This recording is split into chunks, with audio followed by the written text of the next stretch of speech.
Hello, and welcome to this webinar tonight. I'm Lucas Hall from Cozy and Landlordology. So I just want to say it's a beautiful day here in Portland, Oregon, and we have lots of people on the line, hundreds already from across the country. So I'm very pleased that you took time out of your day to join us. I mostly teach landlords how to be better and more effective. So let's get started. This topic tonight, and this is a topic that we've actually done once before and filled up so quickly that we had to do it again. So we kept getting requests to do this, and the topic is how to set the perfect rent price. It sounds like an easy thing, but it actually could cost you or make you a whole lot of money. So the goal of this entire webinar is to walk you through a step-by-step process of how to evaluate what you really should be making or what you should be trying to make on each of your units, and how to make an intelligent, smart decision about pricing it so that it doesn't sit vacant at all and that you get the most amount of money you can. I believe in making it competitive, and I believe in making it a profit center for you. So I am going to do my best to try to stay within the hour, including Q&A. I know everyone has lives and dinners and friends to hang out with. So thank you again for spending your evening with us, and let's get moving.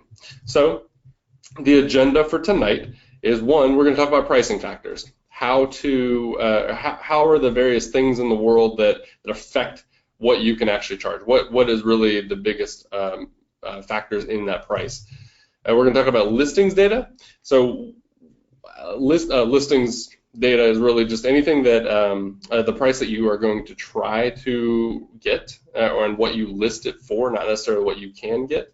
There's a big difference. We're going to talk about how governments play a role in pricing your own rental, professionals, who you can talk to and why they know what they know and how they can help you understand what you can charge. And then we're going to talk about actual rent data, meaning if you can find out exactly what your next door neighbor is charging, like literally what they are charging, not what they hope they can charge, then that's called actual rent data. We're going to talk about that, and then we're going to give you some extra resources to get involved here and to stay involved afterwards. So if you want some handouts now, I want to point this out. If you look at the right-hand side of your GoToWebinar control panel, the right-hand side of your screen, down at the bottom, there's a section called Handouts. And in that section, there are a few files, one of which is an outline or a guide or a workbook. I forget exactly what it's called, but you can look that up or download all of those, and you may have to right-click and then save as, or sometimes if you just click on it, it'll open it up. Depending on your computer. But basically, what those do is that guide and that workbook will actually help you walk through this whole presentation with me. So it's actually a fill in the blank. So my goal for you is to have something on paper that you can scribble notes on. So if you're near a printer, print it out and come back, and as we get rolling, you'll see where you can fill in the blanks and you'll have something you can take away. At the end of this presentation, we will actually upload a PDF of this presentation itself, so don't feel like you have to scribble on all the URLs that I mentioned, because we'll give that to you later. So just write down your thoughts or the main points, and I tried to keep it only to 2 pages, so it's really easy to go through. So check that out. Again, Q&A is at the end. If you're just joining us, go ahead and type, if you have a question as we go along, type that in the box as you think of it. It's on the right-hand side of your screen, and we will get to that in the order in which it is received, and then we will answer as many as we can at the very end. So we won't be interrupting the presentation to answer your question. So just type it in there when you remember it, get in line, and we'll try to tackle them at the end. So again, hi, I'm Lucas Hall. I'm a project management professional. I'm also the head of industry relations at Cozy. And if you don't know what Cozy is, then it's about time we inform you. So Cozy makes modern property management software for landlords and property managers and renters nationwide. And it is the industry leader for the small sub 20 unit market, and it's completely free. So I'll tell you a little bit more. But I too am a landlord. I've been a landlord for 11 years, almost 12 now, and I have 5 properties in 3 states with about 17 or 18 tenants at any given time. I also work for the Department of Defense, helping them implement large-scale data systems around their security missile systems, and that was a lot of fun. But I've since then had been building properties on the side, and now I work for a property management software company, which is just a dream. So I also founded a website called Landlordology, and I know there's about a third of you on the webinar today who come from that. So thank you for following me over here and attending. So if you have not heard of Landlordology, go check it out. It's landlordology.com. It's the free education website of Cozy, and we will teach you how to be profitable and more effective and more ethical, and just how to run a better business and how to make more money there too. So I also have Maggie Cooper on the line. So Maggie, go ahead and say hi. Hello everyone, I'm Maggie Cooper and I am head of customer success at Cozy. So I work primarily with Cozy's new customers to help them get started with the tool. So if you sign up for Cozy, or you've already signed up for Cozy, chances are you might see an email from me welcoming you and asking if you need any help. So I'm going to be doing kind of technical support and keeping the webinar running smoothly, and then helping out with questions at the end. So I'm happy to be here, and this is going to be a great presentation. Thanks, Maggie. She really does run the show around here, so she's awesome. I'm super glad to have her here with me. So again, Cozy makes modern property management software. That's a mouthful. I use it personally for my 5 properties, and it is a dream. I have tenants who walk away, when they eventually leave, and they ask me, hey, can I keep using Cozy even with my new landlord, because I don't want to stop using it. It's just an amazing way for me to pay rent, and I told them, yeah, absolutely. So you can take it with you. So in fact, my tenants love it so much that they don't actually want to leave a whole lot. So what we do mainly at Cozy is that we provide free listings, free screening, free payments, and free education around landlording. And so what that means is you can have your unit, you can market it and syndicate it to a variety of different sites. You get a beautiful web page with an application link. So that link is what you would give a tenant, or you could post it in your listings if you post them elsewhere too. And an applicant would fill that out, and then they would be able to submit an online rental application. And then you can also require screening reports, like a background check and a credit report, in which I've actually included copies of both of those in the little handout section, so you can see what those look like, and they're just samples. You can get both those. They're very detailed and very thorough, and you can screen a tenant. And then when you find somebody, you can roll them into online payments, which is just amazing. If you haven't tried online rent payments with your units, I suggest you try it with one. Get a good tenant that you feel comfortable with, or that you have a good relationship with, and talk to them and say, let's get you started on online rent payments. Like, would you be willing to try it? And then see how it goes for you. Because once you get a taste for that and how easy it can be, and you can be sitting Sunday morning in your pajamas watching TV, and you get an email saying rent has been delivered, it's kind of no going back. So check it out, cozy.co. Again, it's completely free for you, so there's really no strings attached at all. Landlordology, I mentioned this is where a third of you are already very familiar with it, but go check it out. It's where there's a tremendous amount of free resources, like landlord guides, a life cycle to walk you through every single stage of the process, and then the state law guides, which we've written, which is on the left-hand side of your screen there, that first icon. That goes through all of the obligations, the statutory obligations that you are required to follow being in your state. So they're all different. I don't know if you knew this, but every single state has their own laws for landlords and tenants, and it's critical that you know what they are, because you might have to do something different depending on what state you live in. So go check them out. It's an easy read. They're usually only about 2 pages long, and you'll get a good insight of what you can do. So now let's get to the meat and potatoes. This is why we're here, how to set the perfect rent price. What I want to talk about most, and if you, and this is actually the first thing on that handout that I mentioned earlier, and if you haven't downloaded that, go to the handout section of the panel and download the workbook or the guide that's in there, and it's got some fill in the blank stuff. So what you're looking for is the Goldilocks price. When I say Goldilocks, I mean I want to know what's that price that's just right. I have a unit that's on the market. I don't want something that's too hot. I don't want something that's too cold or too high or low. I want something that's exactly right. And when I say right, it's going to make me the most amount of money in the shortest period of time, and it doesn't let me have any vacancy whatsoever. It doesn't force me to keep it vacant to find it, because that's just a waste of money. A vacancy is the #1 killer of your revenue. So let's talk about that. What does it actually mean to be too high? So if you're pricing your rental too high, let's talk about the things that causes. So for example, if it's priced too high, you will obviously have a harder time finding a tenant. It will take a longer time. Therefore, your place is going to sit vacant for 1 to 2 months. Now, it depends on the city or the state that you're in, but 1 to 2 months is pretty reasonable. In fact, whenever you go get a mortgage or you go to refinance a house, they will assume that you have anywhere from 1 to 2 months of vacancy per year. So that's their way to be conservative. But you know, those are the pros, and they're handing out millions of dollars in loans, so they take that seriously. And then your time is money. I mean, if you're marketing something for 1 to 2 months, then yeah, you're gonna spend a lot of hours trying to get that place rented, and you're gonna do showings, and you're gonna waste your time, and that's money. So if it's priced too high, it's gonna sit, and that's bad. But if it's priced too low, you will find a tenant, and you will find a tenant almost immediately. Now, the downside of that is that you're going to get locked into a lease that's a cheaper rate, and therefore you're going to lose money every single month for the term of that lease. Now, as you may or may not know, the average lease is about 12 to 14 months nationwide. So if you look at that and you say, okay, well, now I'm losing $200 a month because I didn't price it right, and now that's over 12 months, that's a lot of money. So I don't want to do that. You're going to sell yourself short, and if you aren't really sure what you can get, and you start offering or you start getting a lot of interest, and you think it's priced too low, but it's kind of too late to turn back, you can always do a month-to-month lease with somebody, and then just do it for a little while until it's maybe a better time for you to charge more. So that's a way to kind of mitigate that.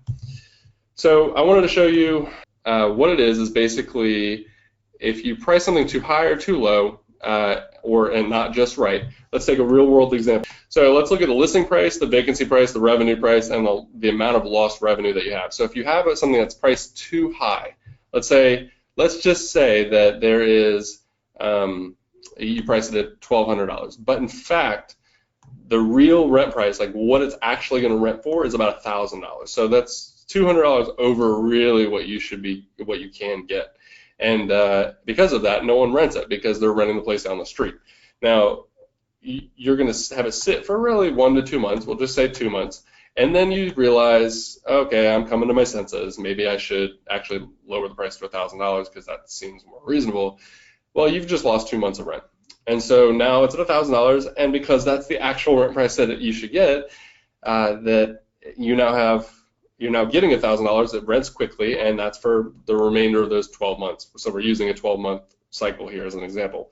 So that's 10 months at $1,000. Therefore, you've missed out on 2 months of $1,000, equally $2,000.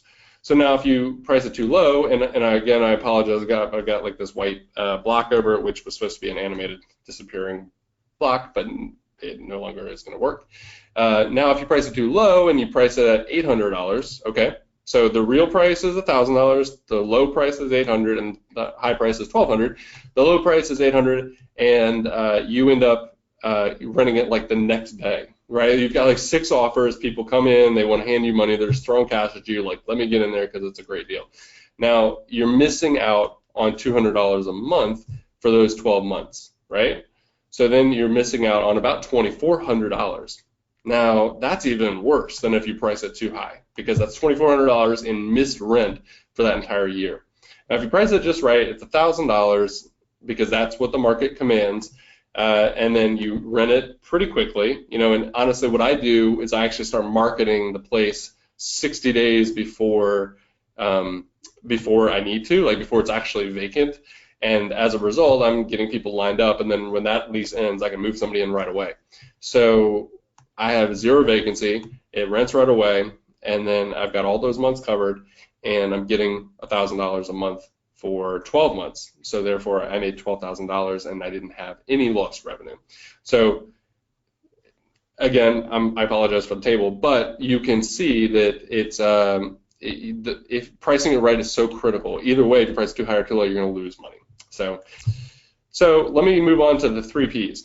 Now, the 3 Ps are critical in the fact that you have to understand what they are in order to and how they affect your price or your ability to find a renter, and they each have their own weight. So, for example, the 3 factors that we consider here are price, presentation, and promotion. Price meaning like, you know, high, low, or medium, or just right, And then presentation is, how are you presenting the actual unit? Is it clean? Is it well lit? Like, do you open the windows? Does it smell nice? Do you smell nice? You know, if you're showing the place, then you have to present well, just like the unit. If it looks like a dump and it was never cleaned properly, or it's got a funky smell to it, believe me, it's going to sit. So that matters. And then promotion. Are you actually getting the word out? Are you telling friends? Are you telling family? Are you putting it up on all the different sites? Are you using Cozy to market your listing, which will then put it out on other places? You know, are you doing what you need to do to get it out there? So price, presentation, promotion. For the purposes of this presentation itself, we're only going to talk about price, okay? Because the other two also could take an hour to describe each one of them. But for this presentation, we're going to talk about how things affect price, and then ultimately your ability to rent. So let's talk about red flags, okay? So this is the next one. There are lots of red flags, and this will help you figure out if you're either pricing it too high or too low. One, are you underpriced? How do you know? Like, how do you really know? Because I think that we've all been there. You're not quite sure what's going on, and you're not quite sure if you're pricing it right, because there's no like instruction manual really when you're pricing your own rental. You really just got to trial and error it.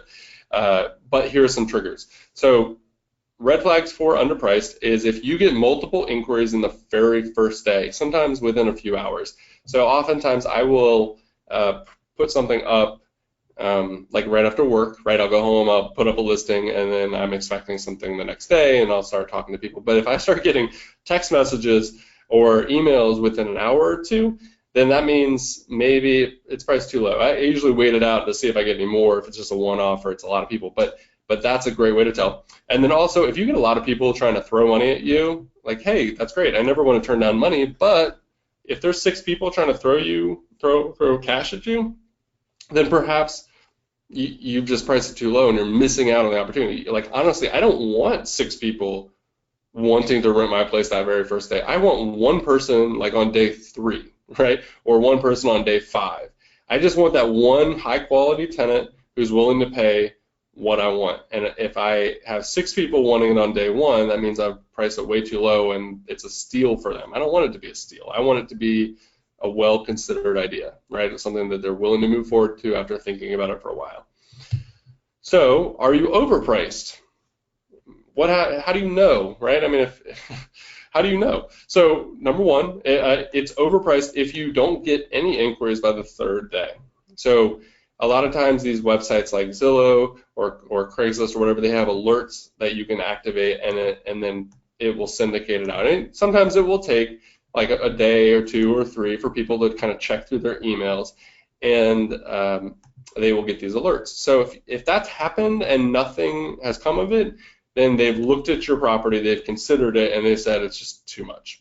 So you might want to think about the price. Now, again, that also comes back to like promotion and presentation. So if you have horrible pictures in there and your ad has spelling errors in it, or just really simple stuff, then that also could be a factor. But generally speaking, they won't respond if it's just priced too high. If you get inquiries but no showings, like if people do email you and they say, hey, I'm really interested, sort of, but and then you respond back and then nothing, they don't ever try to contact you again, or they're not emailing you back, and that happens to me about 3 or 4 times every single time I list a rental, then either you're dealing with just irresponsible people, or maybe you're priced too high. Number 3, those that don't come to the showing but those that do come to the showing but don't want to apply, like they actually see the place and then they decide, yeah, okay, I could live here, but it's priced too high, so I'm not going to pursue it. So that's also a sign if you do have a lot of showings that no one actually follows through with an application. So if any of those things are happening, maybe you're overpriced. So let me give you some pricing tips. So before I get into exactly how you figure out kind of what range you're in or what you should be in, I want you to know that there are some simple tips that you can do to make it that much more effective. So for example, $11.95 is better than $1,200. And the reason is that it's the 99-cent model, right? It's like if you can price it just under a threshold, you will get more attention. And people think 99 cents is so much better than $1, but in fact, it's just a penny off. So always price it, if you want $1,200, price it at $1,195 or $1,199. I always like the fives, that's just my thing, but some people love 99 or some people love 97. Always end it with one of those. Number 3, utilities don't always have to be included. So sometimes like the water bill or the sewer bill, especially in apartment complexes, you do have to include that in the rent.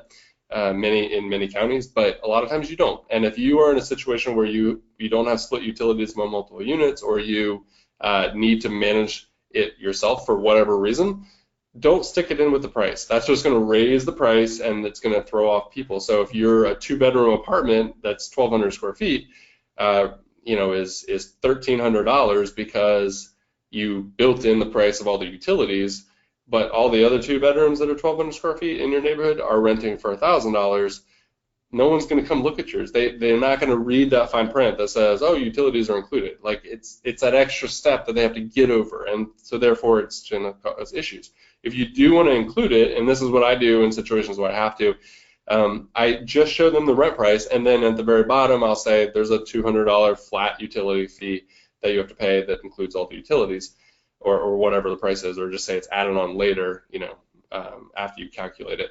So you can do that. That's great, and that actually works great, and they love it. That way it actually puts your price right around where the rest of them in your market are. So moving on, getting into the bigger, major, and minor pricing factors. So if I'm flying through this, I apologize, but I am doing that on purpose. I'm trying to be respectful of your time, and I'm trying to roll through this so we can get to exactly how to actually figure out what that price is.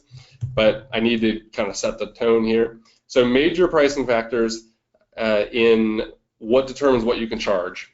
So number 1, whether or not it's a single family home or multifamily home. A lot of times people will pay for that backyard or that fenced-in pool, or if you have a single-family home with a porch, that's a premium. People love that, so they will do that. They will pay for that. Number of bedrooms affects price. Obviously, this is a no-brainer for those who have been in the real estate industry for a while, but these are the big boys. These are the big things that affect it. Number of bathrooms, the square footage. So obviously, the more square footage you have, the more expensive it can be. Location and proximity. So if you have a place that's right kind of in the trendy part of town, then you can charge more money than if you're in the suburbs. Something I like to look at every single time, every single year almost, is something called a walk score, and I'll show you an example of that later. But that is where you can determine what your score is for walking, and the higher the score, theoretically, the more money you can charge. Now, number 6 is lease length. I know a lot of you don't think about this, but it is critical because people will pay a premium for a lease length that they desire, and a lot of times month-to-month leases are more expensive than a 12-month lease on a monthly basis. So for example, when I was a renter in a major apartment building, I went to renew, and they offered me a 12-month price of, I don't know, $1,200, let's say. But if I wanted to go month to month, it was now $2,400 a month. They literally doubled the price just to give me the right or the ability to go month to month. Now, it was my choice. I could choose whatever I wanted, and I did not choose a month-to-month lease, but I could have, and I would have paid double for it. And they do that because they either want to push you towards a 12-month lease, or they're mitigating their risk of a month-to-month. So you can do that. Some people will pay that premium for a sublet or a short-term lease. Also, season. If you're trying to rent it in December or January and it's cold outside, you're not going to be able to get much money for it. So think about how you can leverage the good warmer seasons, spring, summer, fall, and how you can do that to make more money. So if your lease is turning over, the flowers are going to be out, it's going to be nice, people are warm and cozy when they're walking around, they're going to be more willing to pay more money than if they're bundled up in a jacket and they're freezing their toes off. So I never try to rent a place in the middle of winter if I can help it. Number 8, pets. People will pay a lot of money to have their pet with them. Their pet, including my pets, are part of my family, and I will pay almost anything to keep them with me. I don't want to move somewhere where there are not pets allowed. Looking at inflation rates, that's also a consideration. So a lot of people think that inflation rates are actually about 3%, when in fact, over the last 5 years, it's only averaged about 1.3. So statistically, it's been 3 for the history of all time. But looking at recently, like, don't think you're just going to raise your rent price 3% because that's what inflation is, because it's not. So if you're not wise about that, then your competitors, your other rental units, in your neighborhood are going to beat you out because of that. And then also, the government controls fair market rent value. Now you don't have to honor that unless you're actually providing Section 8 housing or some sort of government assisted housing, but it's something to know for sure. And then minor factors in price. So these are things that affect price or what you can get, but they don't affect it as much as the major factors. So I'll roll through these real quickly, like the types of amenities and fixtures you have. Are they nice, or are they just the cheapest builder grade you can find? Do you have laundry, especially laundry in unit? Do you have nice appliances? Stainless steel appliances will command more money than just white plain appliances. Is it furnished? Do you have extra special lease clauses that are appealing? Do you allow early terminations? Do you allow them to have guests over for lots of, for multiple weeks at a time? That kind of stuff. Like maybe they'll pay for that, or they'll want to pay extra for that. Cleanliness. Do you have air conditioning? That's huge in some parts of the country. Parking, lawns, fences. If you have pets and you allow pets, like it's probably a pretty good idea to put in a fenced-in backyard if you can, because that's kind of expected. If you're allowing pets owners are going to want to just open the back door and let their dog run around. So if you don't have the fence, then maybe you won't get a lot of dog applications. And again, walkability, I mentioned that. That's at walkscore.com. So I'll show you that in a few minutes. Here's some other things you should consider when you're actually trying to rent out your place. So you can get more money depending on the type or your target audience. Now, you obviously can't discriminate against families or singles or anything. You can't discriminate based on people, but you can kind of design your unit for a particular people group. Now, anybody could live there, but you could try to make it more marketable towards that group. For example, single-family households, if you want to maybe attract that type, you would maybe make one of the rooms kind of a kid room or a playroom, or put a crib in there, something like that if you're kind of staging it. If it's a roommate-style house, you'll be able to make more money, period, because roommates will like to pay a portion of the rent, but they'll pay it equally, and they'll each live in a bedroom. I always can get about 30 to 40% more revenue from a single unit, or from a unit with multiple bedrooms if I rent it to roommates than if I rent it to single family. And so what I do is I just price it high. I just I know I can get $3,000 for 3-bedroom if roommates live there, but generally speaking, maybe it might only be about $1,200 or $1,300 from a single family home or a single income household. So I just price it high, and if nobody takes it, then I might lower it, but I know I can get it. Nightly rentals obviously can charge a lot because there's a high risk for you, but it's easy for them. And then corporate housing is kind of interesting. I haven't really experimented with that too much, but I have a lot of friends who have, and it's where you sign an agreement with a corporation, like a hospital or a university, and they put their people in there. So a lot of times traveling nurse programs or hospitals will have doctors that come in a lot, and they will just rent your place out for the month, and they might put 3 or 4 doctors in there over the course of that month. But you have a pretty high rate, and you also have to furnish it, but you can have a high rate and they'll pay that for that ease. So moving on, let me show you some listings data. So as I mentioned in the beginning here, that listings data is what somebody thinks they can charge for rent. It doesn't actually mean what they're going to get or what they will get. It may not be realistic, but it's what they think they can charge. And that is the easiest data to find. It's also the least reliable because it's just a dream. It's not actual. So there are lots of sites that do this, and there's nothing wrong with it per se. It's just not the best form of comparable. So a bunch of sites out there. Craigslist obviously is huge. I'll walk you through this in a minute, but essentially Craigslist, Zillow is also a great site. I love their stuff.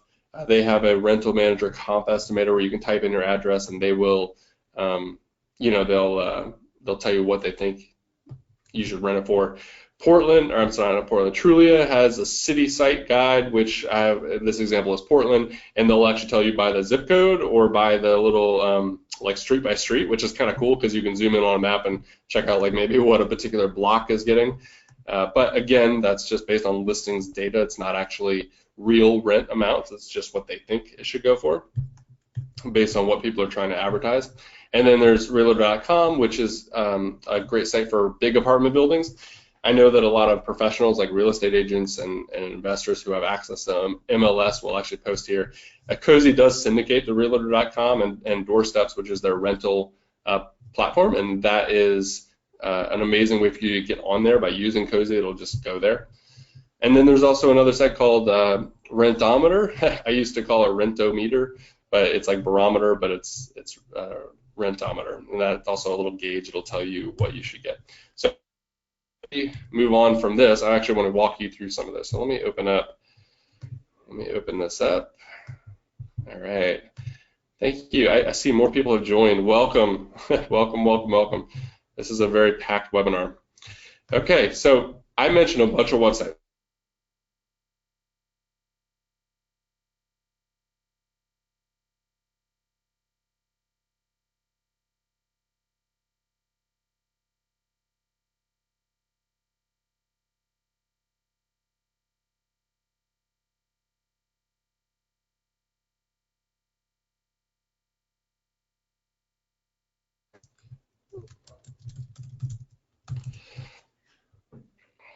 So here's an address, and when I'm looking at the walk score, this tells me that this address is a walker's paradise. It has a walk score of 91 out of 100. That's really good. Most parts of the country, you'll get maybe a 70 or 80%, or 70 or 80% or walk score, which means that you can walk to a lot of stuff, but not everything. And this says that you don't need a car at all to do daily errands. That's awesome.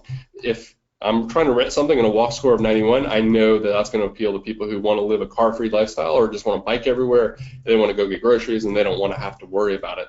And I can charge a premium for that. So that's great. That's a great location. So that's awesome to mention. If you do have something that has a high walk score, be sure to talk about that in the actual listing because that's critical. All right. Moving on, Craigslist. I mentioned this before. So I went ahead and zoomed into apartments and it went into the zip code 97210. That's a popular area of Portland. And you can do on the left here, you can search by price or you can search by bathrooms or anything you want, and it'll give you, all these real listings, not actual rent price, but real listings. And then you can even look at it in a map if you want to and kind of figure out where these places are. This is nice because it does help you kind of visualize it, but the downside is these are listing prices. These are not actually what they're getting. And in fact, I have heard from multiple professionals, real estate agents and other people who, when I've asked them, hey, how do you price rentals? They say, well, I just make a fake ad on Craigslist and then, see who responds. And if that, if they respond, then maybe that's the right price. And it's like, no, that's so bad. So, I would even estimate that 1/10 of these listings are not legitimate. They might be, people testing the waters, or it just is too low and fills up too quickly. So it's not a really great way to tell if you're pricing things right. So, but Craigslist is a fire hose of information. So it's good to look there too. Here, let's try that again. 249 11th Street. Sorry, that's 7th Street, Southeast, Washington, D.C. There we go. Okay. I can type in a Zillow's rental estimate tool what my address is, and then it will tell me what my potential score is, or what they think my rent estimate would be. That's $2,400 for that address. Now that wasn't Washington, D.C., that was Seattle. That's interesting. But they think that this particular place can get $2,400. That may be true, to be honest. I was trying to get a Washington, D.C. address, but $2,400, I don't know. But I do know that Zillow is a fantastic tool, but they're also under litigation right now for the accuracy of their estimates. So take it with a grain of salt, just like any other listings data provider. Now, if you want to check the accuracy of this estimate, they also have another page, which is mentioned in the presentation, but you can look through at some of their major cities and see how accurate they are.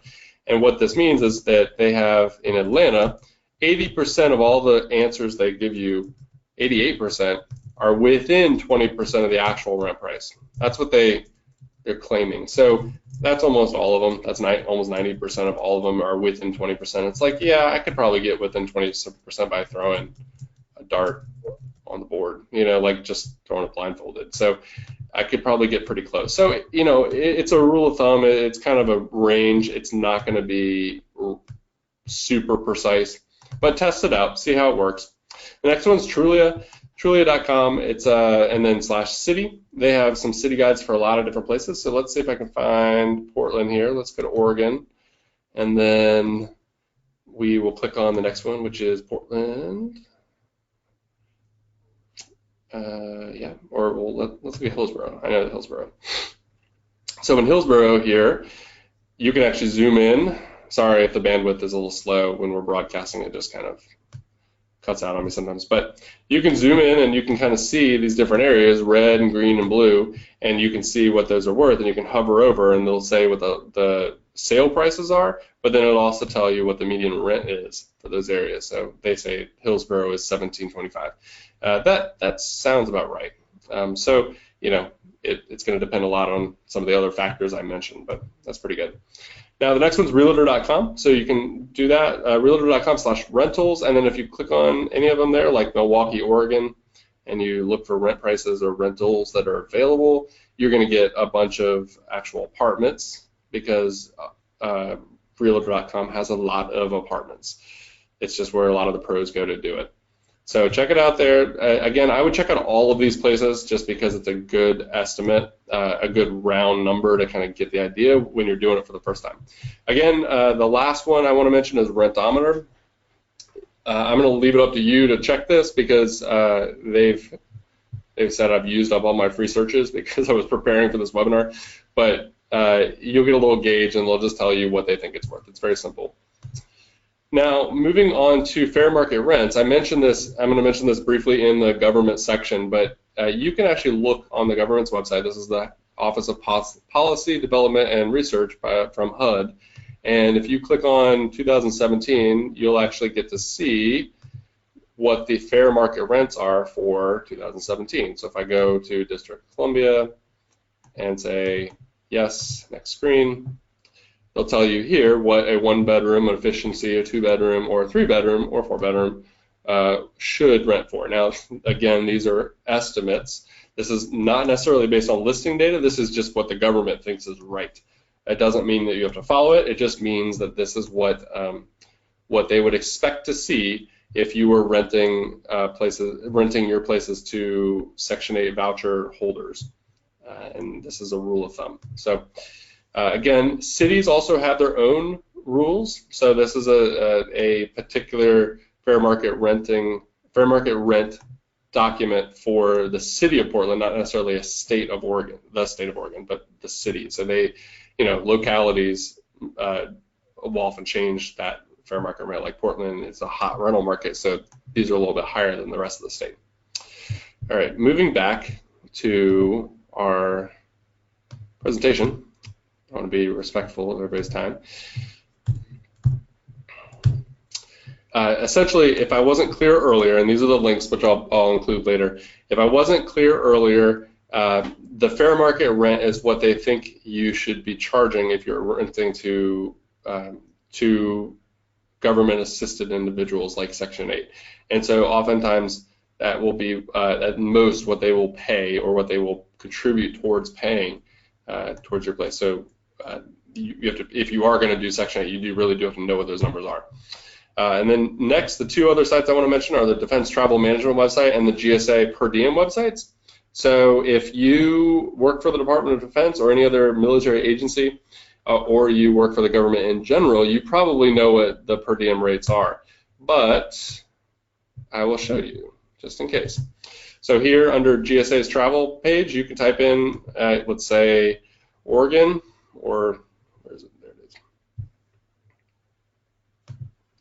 And then you can type in Portland, and say find rates.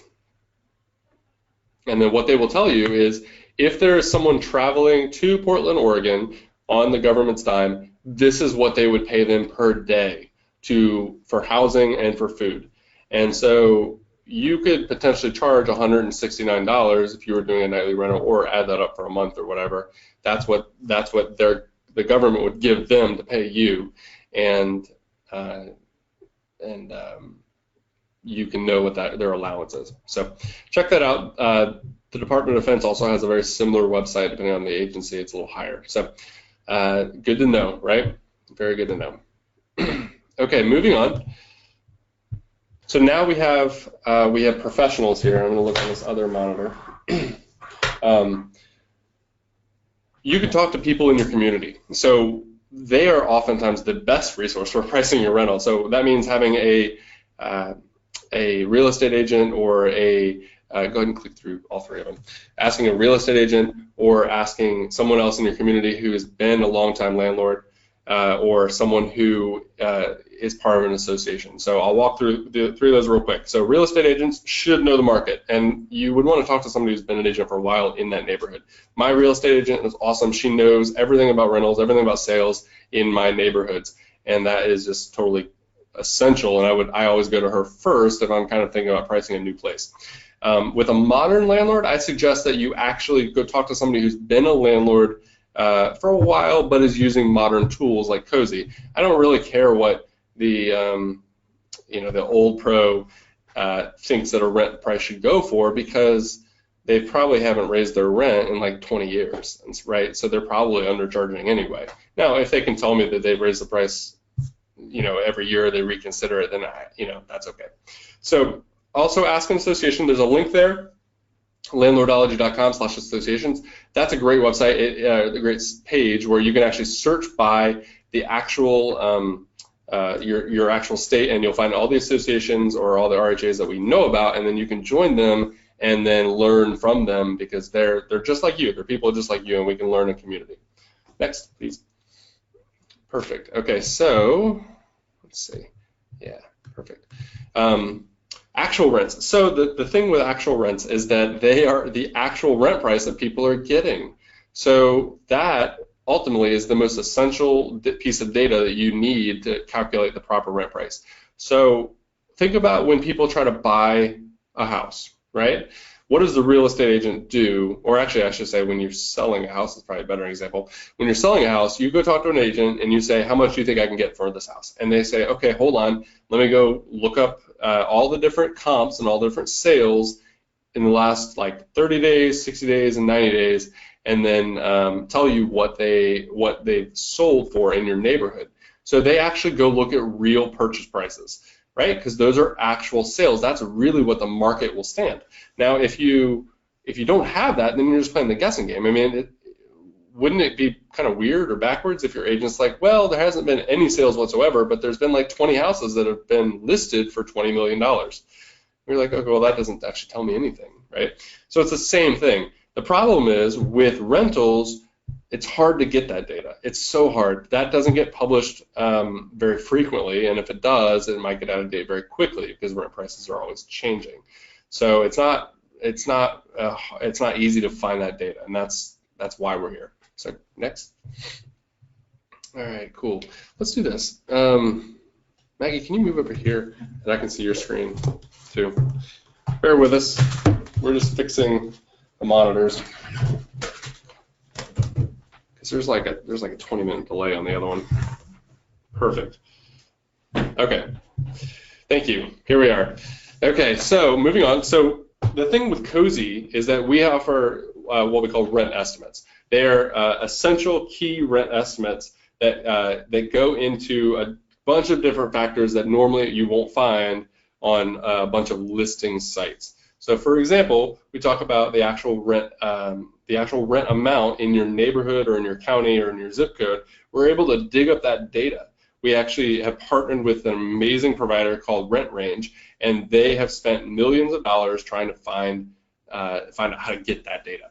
So that is something that, as far as I know, nobody else is doing, and it's something that we have worked very hard to partner with a company that provides real data. Now we also have that data too, because we work with close to 500,000 landlords and renters, and we help them process rent, and we help them screen tenants. So we're seeing what they're listing for, and then we actually get to see what they're actually charging for rent, because we're the ones processing their money. So we also just think that is just the pinnacle of helping you price your information, or price your rental. We look at local vacancy rates, the historical county trends, as well as other vital investor statistics that we can walk through. So next. So if you can, and I don't have any control over this, so you can go to cozy.co and then check out the left-hand side menu that's a navigation, and that is where you can click on the thing that says rent estimates, and that'll give you a lot more information, as well as include a sample report that you can take a look at. So down at the bottom of that page, you'll be able to see something that it says sample report. So let's do this. Okay, you got it, perfect. Thanks, Maggie. She is on the ball. So that's an example of what the actual page looks like, and if you click through or scroll down and click on the actual sample, let's pull that up. Right there, perfect.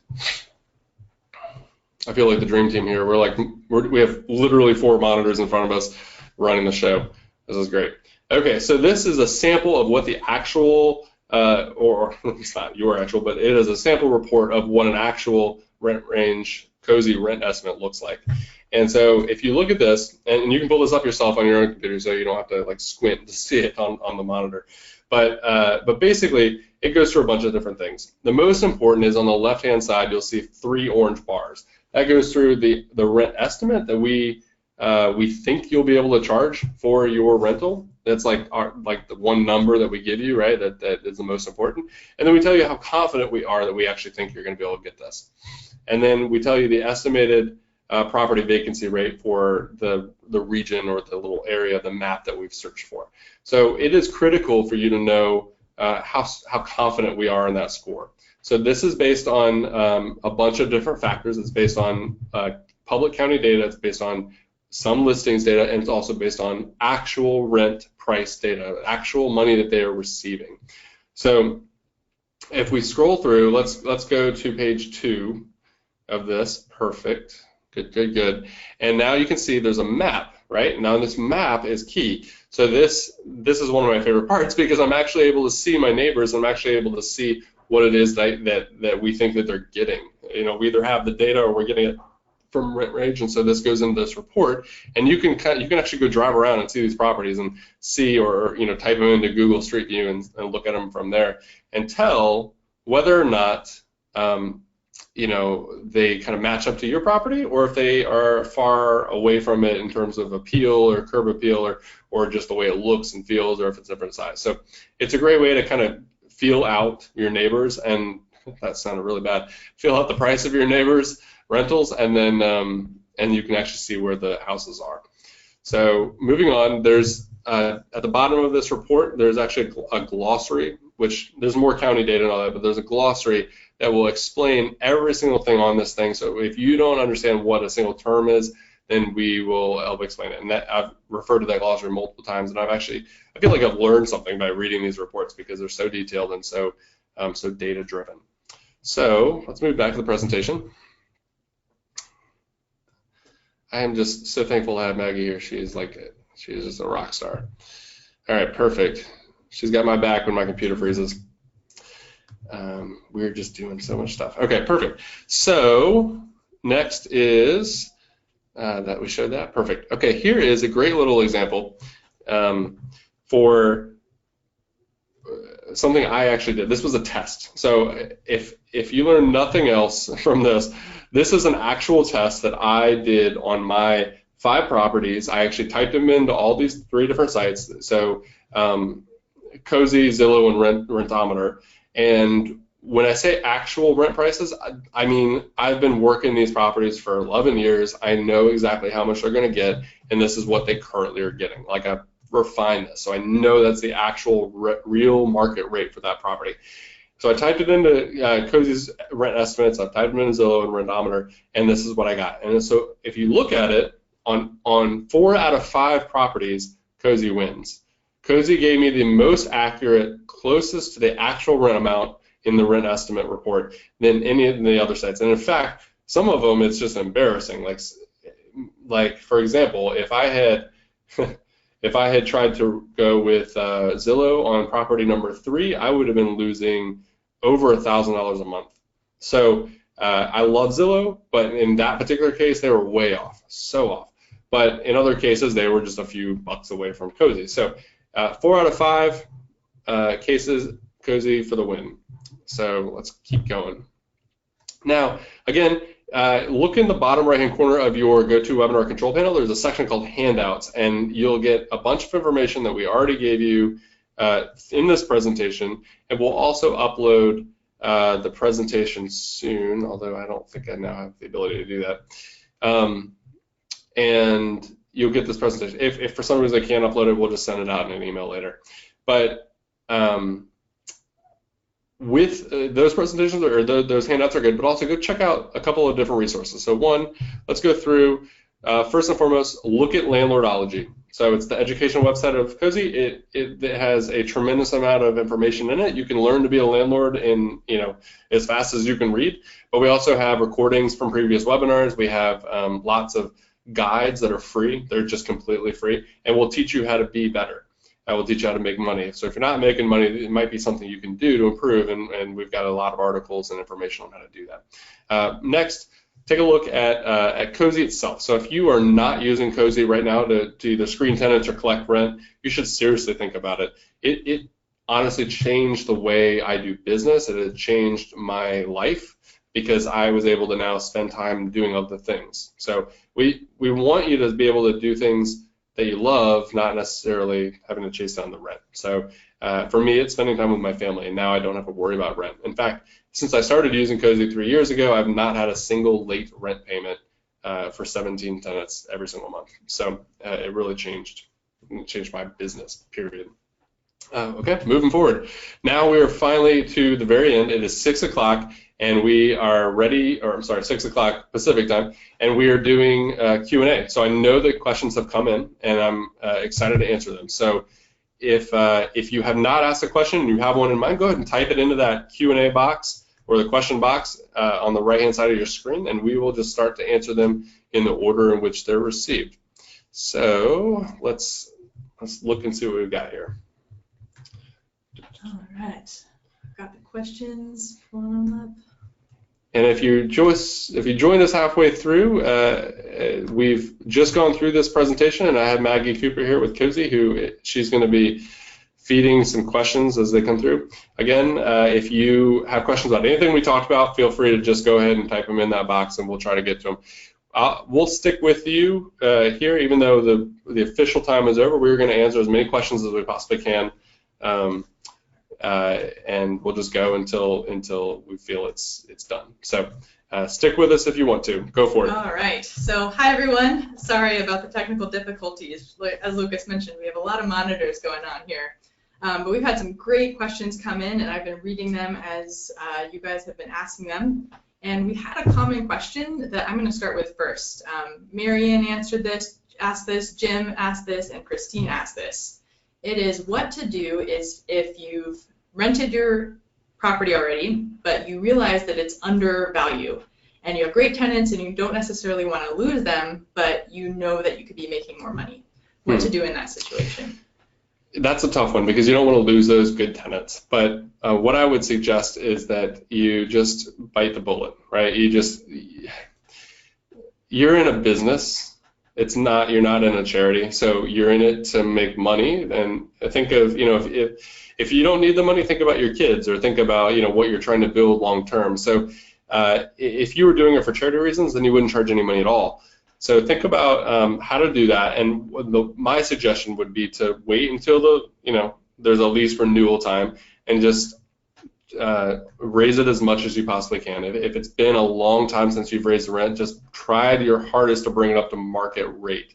Now, some states have restrictions on how much you can actually raise it, but take a look at, on Landlordology, we have the state laws, so you can learn to see if that's applicable to you, and then just raise it and just talk to them. Just say, hey, listen, I need to raise it up the market rate, and if you don't like it, I'm so sorry, but you've been a great tenant, but I need to raise it, and that's it. And they'll leave if they can't afford it, unfortunately, but you're better off doing some extra work, screening for a really good tenant, and getting a better price in there for next time.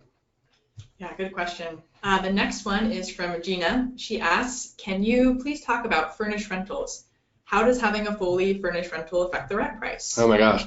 So generally speaking, furnished rentals will rent for significantly more than unfurnished rentals. The challenge there is that there's less tenants looking for a furnished rental. Most people don't want other people's stuff. They don't want your stuff. If they're going to be there for longer than 30 days, they're going to bring their own stuff.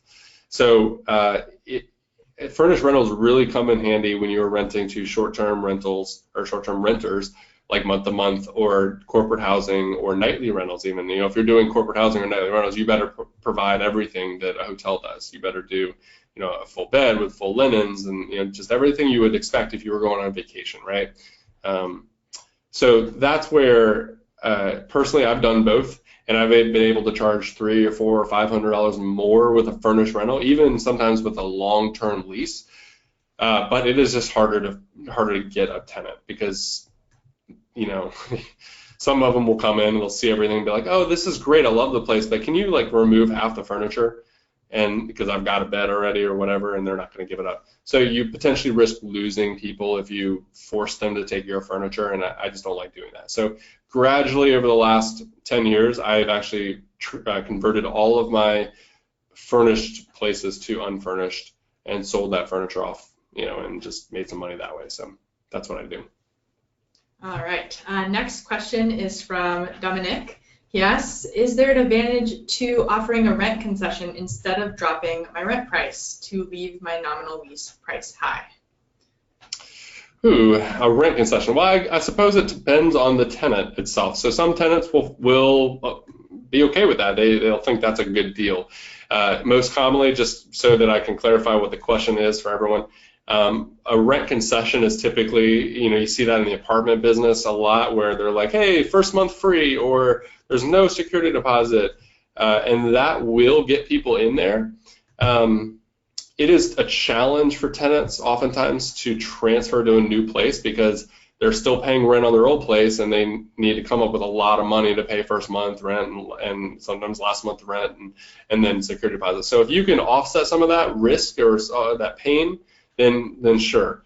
But don't do it if it's going to cause extra risk for you. So for example a great example is I hate it when people give up the security deposit and they say, oh, there's no deposit, because then you're just asking for trouble later.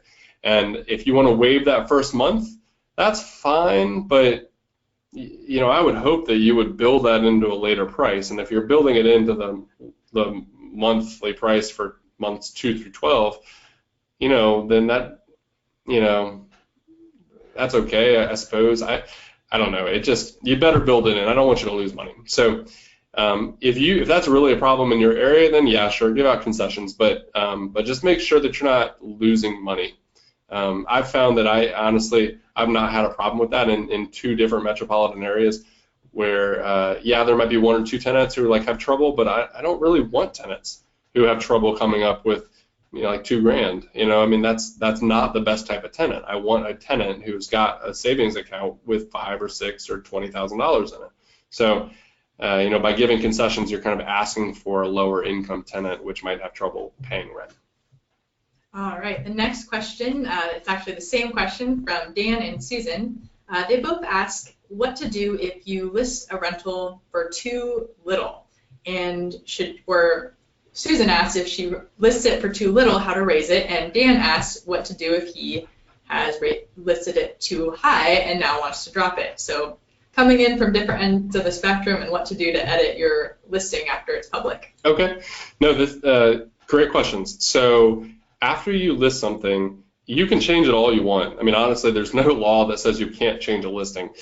You get into trouble when you you offer it at one price to somebody, and then you try to offer it at a different price to somebody else. So discrimination laws come into play when you are not offering the same price to everybody.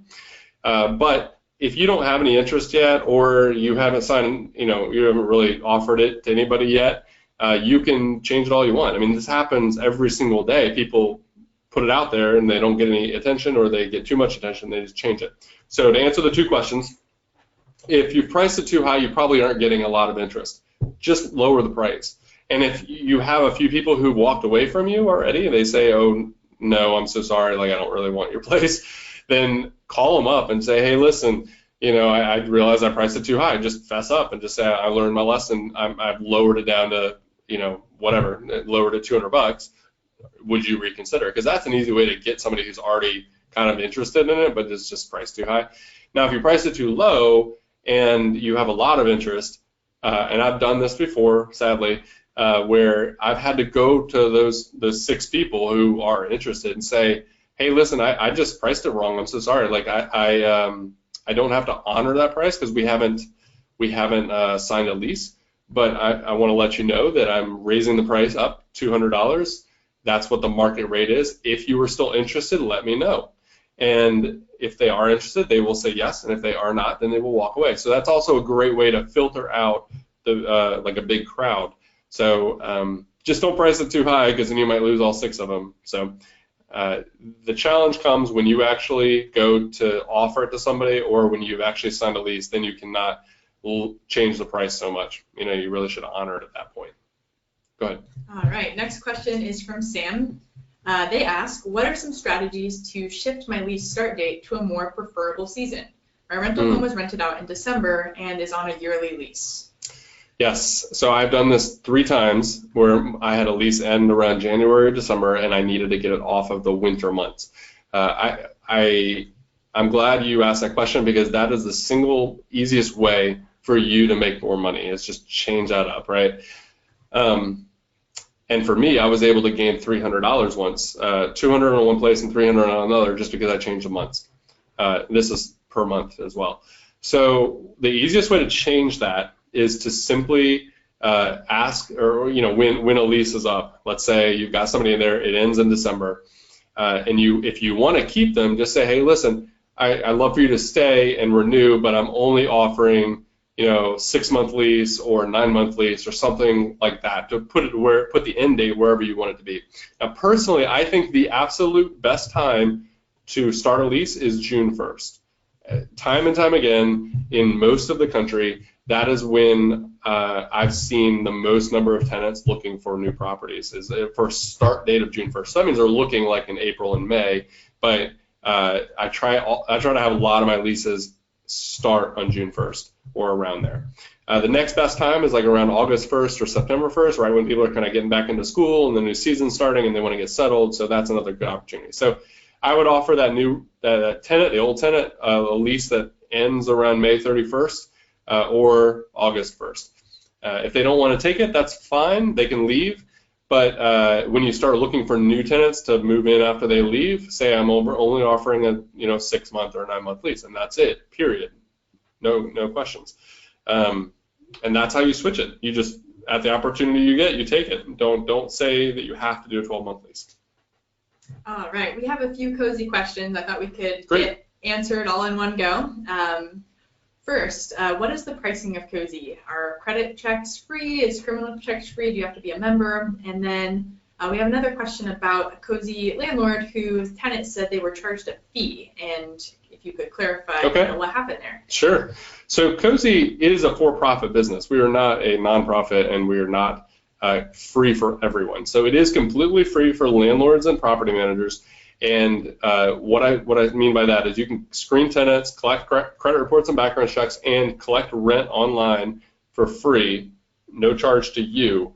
Now, where we make our money is that the applicant or the tenant that is applying to a property has to pay for those 2 reports. Now, the application itself is completely free for them, but if you require a credit report or a background check, they pay for that. So the 2 of them together, the bundled credit report and background check together, is $39.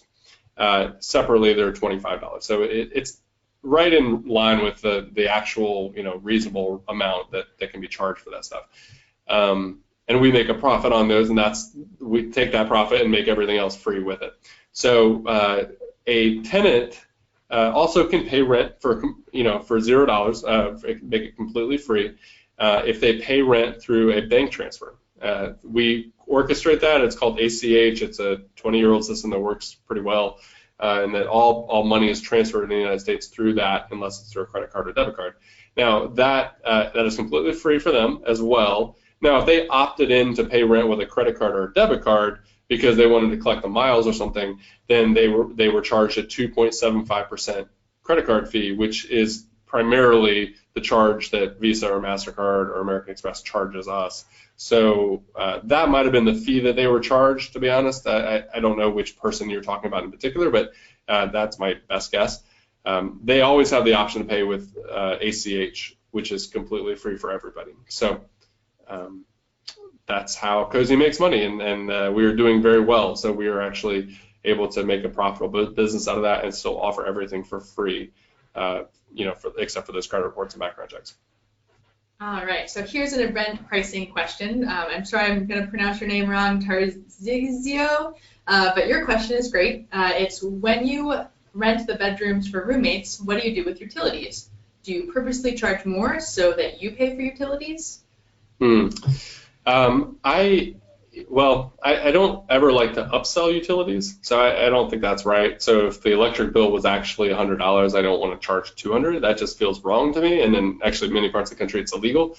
But what you can do is you can charge convenience fees. So you can work it out with your tenant. Let's say you can often just say, the easiest solution is like, hey, I figured out what the average rent or the average utility price is for all the utilities together, and you actually have to do this work. You can't just make it up, but you figure it out. Look at the last 12 months for all the utilities, average it together, and say, listen, the average, because it does fluctuate, the average is $200 a month. So I'll charge you $200 extra, and then if you're a little over, a little under, like we'll just call it even. That's okay in most parts of the country. Be sure to check your state laws. Sometimes there are like city laws that are really strict about that, but for the most part you can do that. I don't want to manage utilities unless I have to. So that gets to the other part of the question. I have enough to do. I don't want to spend my days calculating out utility bills, so I don't want to do that unless I have to. So I, generally speaking, on all my single-family homes, I tell them, you have to sign up for utility, all the utilities, and you have to pay the utilities. Now, I always have access to see them, but to make sure they're getting paid, but I make that their responsibility.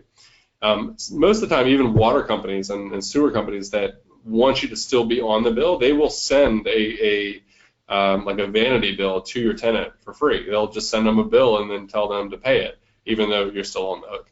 So that's what I do. You can charge extra if you bundle it together sometimes and figure out that average and then charge a convenience fee. But again, I don't like charging convenience fees. I just like to make it easy and fair. So next question. All right. This question is from John S. He asks, does the government per diem at $169 include food, or is it only lodging? Oh, geez, it's been a long time since I was under the GSA per diem.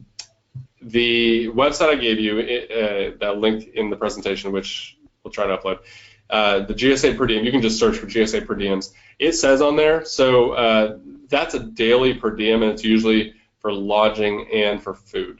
So do a double check. There's multiple pages you can click on, so make sure you're looking at the double in the one that shows them both together in a total daily allowance.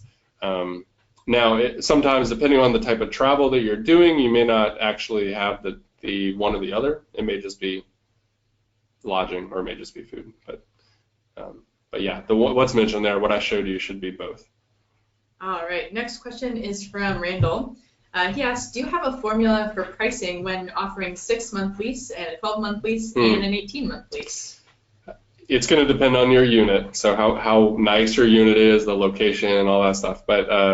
But generally speaking, I mentioned the story about where I tried to rent my apartment again. I tried to renew, and they wanted to charge me literally double for the same unit, just if it were month to month. So That is a formula that I've seen kind of across the board with lots of apartment complexes, especially big national brands, where a 12-month lease is $1,000 and a month-to-month lease is $2,000 a month, so it's double the price.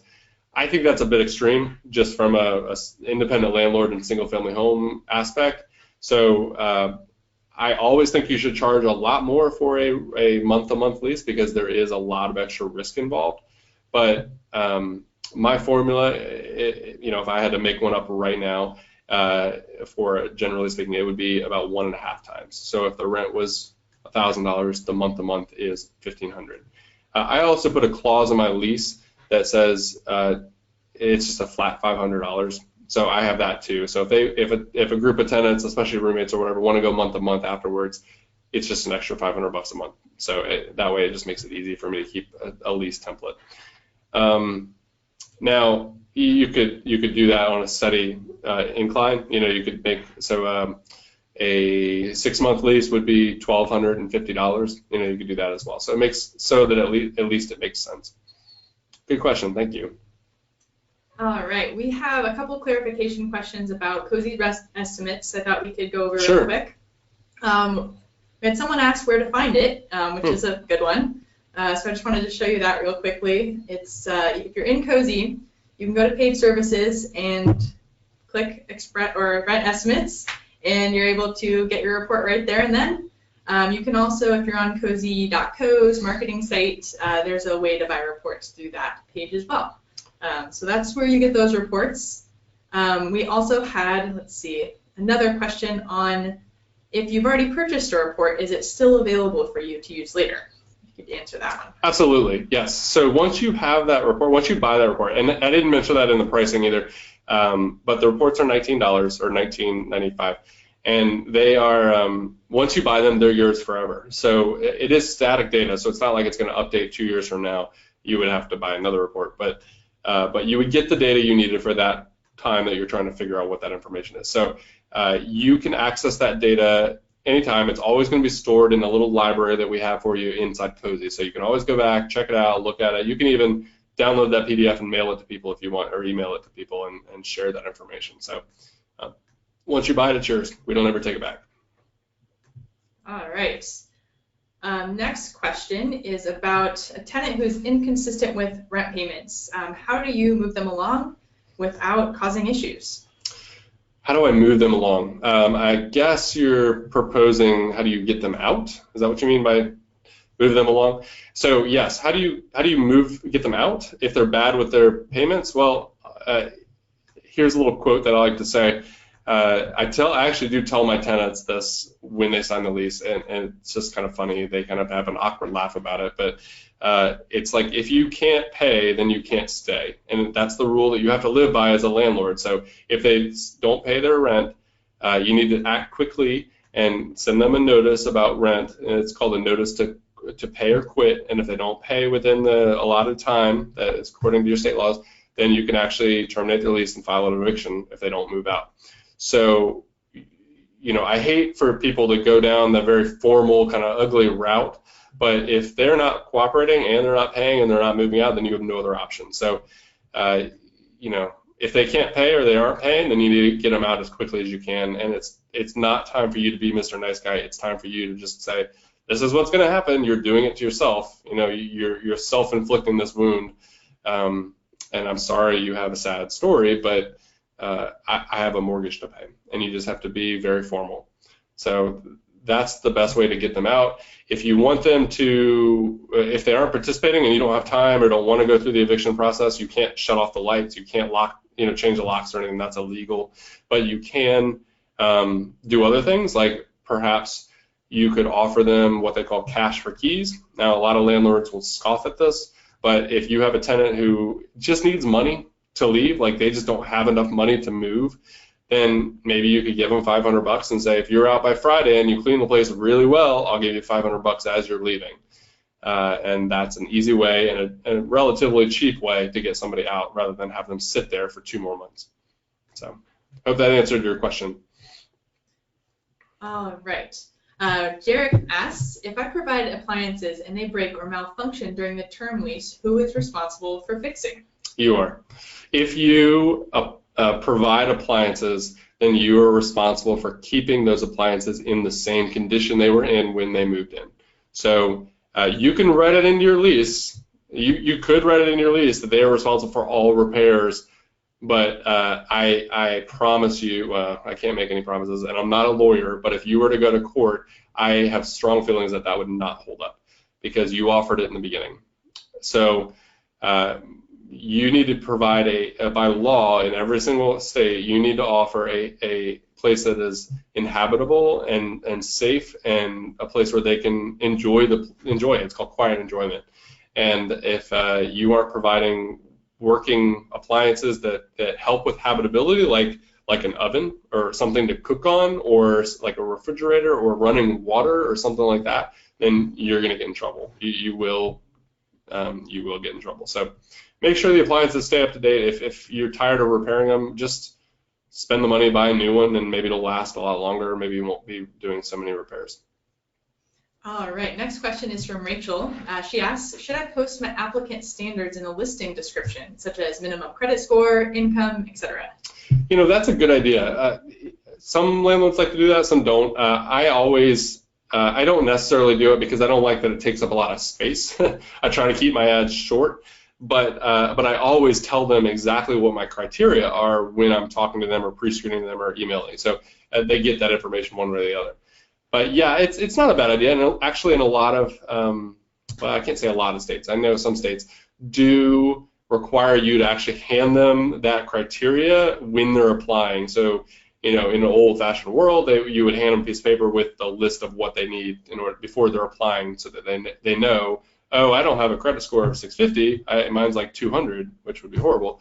And then they would just not even apply. So it's kind of saving a trip or saving some effort. So yeah, set your criteria. As a landlord, I recommend that you set your criteria, your screening criteria up front. Like, you need to know what those are so that you treat everybody fairly. And if you're already setting those criteria, there's no reason why you couldn't share that information. If you want to put it in your ad, that might save you some trouble of talking to somebody who isn't qualified. But the downside, the one negative thing about putting it in the ad is that it may rule out or scare away people that are qualified but don't think that they are. So, for example, let's say you're not getting any interest, and then somebody comes to you and says, I don't have a job, I don't have any income, but I qualify in every other way. You know, and normally that wouldn't be a great person to rent to because they don't have any money. But you could also require them to do like a cosigner. So there's ways around it. So you could, you know, if that's your only option, then you can waive those criteria because you're not discriminating if you only have one applicant. Or maybe they have, everything's great, but they have a really bad credit score and they're your only applicant. Well, then you can waive the credit score requirement. Like, there's no reason why you have to keep it if you only have one person, right? I don't recommend waiving a credit score requirement unless you get compensation. So you could require a double deposit, double the month's rent or something like that as collateral against the risk. All right, next question is from Ross. He asks, on the Cozy Rent Report, would a condo be considered a single family home or an apartment? Good question. So I would list that as an apartment, to be honest. Now, I would list that, but the real thing there is the number of bedrooms. So that's really the key. You want to put that down. And if you're using Cozy, then that data is already in, you know, if you've already entered in your data into Cozy, that data is already there. It's going to be populated for you. So that's what I would suggest. All right. Here's a couple of different questions from people about how to adjust the rental price for great amenities like an RV parking or different features that really set the unit apart from other comparables. Yeah, highlight those like crazy. So if you have some really extraordinary features, take some really good pictures of those and feature those pictures up front. You know, the first maybe 5 or 6 pictures, make them really stand out. You want some amazing pictures in your ad. How to price that? That's just where you have to go and you have to look at comparables. So a Cozy rent estimate is not going to tell you if, you know, one of the comparables had, you know, gold toilet seats, you know, and then therefore that compensates for the extra $100 or whatever. We don't know that information, but what you can do is when you're looking at other comparables, like on Craigslist or Zillow, you can look at their pictures and kind of see. So that's where pictures come in handy, and see if if you're competing with other people who have more luxurious places than you, or if yours is like at the top of the lot. So for me, I always try to put in nicer things. I don't believe in providing just builder grade rental units to people, because people will pay extra. They want to live in something that's got granite countertops and tile showers and tile floors and things like that, where that a little extra money will be something that they will gladly pay a little extra more when comparing units. So just do your research, look at pictures, and then price appropriately. All right, here's the question from Sean. And Sean, I think you win the award for Nice Honest Guy of the Year, because he asks, reverse of your first question, what if you think you're overcharging on really good tenants? Would you reverse it on the lease term next time? Hard question. I love that question. Wow, I've never been in a situation where I thought I was overcharging enough to feel guilty about it. I want you to I don't want you to feel scared about that, because think about it. They were willing to pay that. Now, if you were dishonest in your listing, or you were you lied about something and therefore you got the upper hand that way, then that's not right. But if you did an honest listing, honest showing, and that was the price and they paid for it, you might actually be surprised. So your conscience is not necessarily your best judge of rent pricing. So that's what I'm trying to get everyone away from. So just because you feel bad about charging that much doesn't mean there's not 20 other people down the in line waiting to pay that exact same amount for your unit. So you have to just go by market rate, not the fair market rate that the government says, but go by what people are actually willing to pay. And in your case, that tenant is willing to pay that amount, so that is technically the market price. Now, if they leave and you try to re-rent it and no one wants to pay that price again, then maybe the price has gone down, or maybe it was too high. But I would bet that you'd probably be able to get that again. So don't feel bad about it. Just enjoy it. And if you want to thank them, maybe spend that extra money on some upgrades that help you, like maybe put in granite countertops, or put in nice tile shower walls, or maybe some new lights, or some new locks, or some new carpet, or something like that, to make them feel loved and welcome. All right, next two questions are Cozy capability questions. First, we have a couple questions about Cozy's upcoming features, mainly mobile phone apps and maintenance requests. Can you talk a little bit about what's on the horizon? Yes, so maintenance requests is a huge, it's probably, I would say it's number one or number two of our most requested features. And we are actively building that out. So we are actually launching some new features fairly soon.